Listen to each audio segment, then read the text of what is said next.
di Bekasi. Anak saya umur 3 tahun susah makan dikarenakan anak saya sedang batuk. Batuknya batuk kering tapi seperti ada lendirnya, Sensei. Dan ini menyebabkan anak saya menjadi muntah-muntah karena mungkin lendir tersebut ketika keluar dan akhirnya jadi muntah-muntah.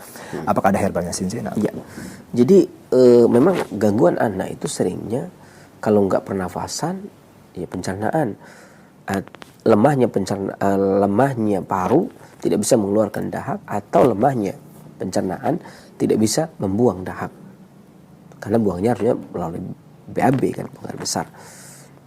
Ya, maka ketika terjadi seorang anak kemudian batuk kering, susah untuk mengeluarkan dahaknya, maka obat-obat yang digunakan obat-obat yang menguatkan, obat-obat tonik agar bisa mengeluarkan, diantaranya menguatkan paru dan meluruhkan dahak atau lendir yang ada di perut.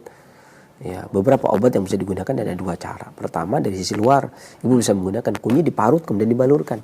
Boleh digunakan gurita untuk ditahan, maksimal sampai 2 jam, ya, pagi dan sore. Pertama. Kedua, ya, ibu bisa menggunakan wortel diparut, kemudian diambil airnya, ya, sekitar 2 sendok makan, ditambah dengan madu 1 sendok makan, campur jadi 1, diaduk. Ya, saring, kemudian dibagi 2, minum pagi sore. Kalau hendak 1 kali ramuan, berarti setengah sendok makan madu, 1 sendok makan wortel, 1 sendok makan air wortel, setengah sendok makan madu, aduk rata, minum pagi. Begitu pula buat sorenya. Ya, kalau siangnya juga berat untuk tidurnya, boleh ditambah dengan siangnya. Kalau sudah agak ringan, berarti pagi sore saja. Mudah-mudahan langkah penyakitnya dan bermanfaat bagi yang lain. Selanjutnya. Baik, terima kasih. Saya jawaban serta solusinya.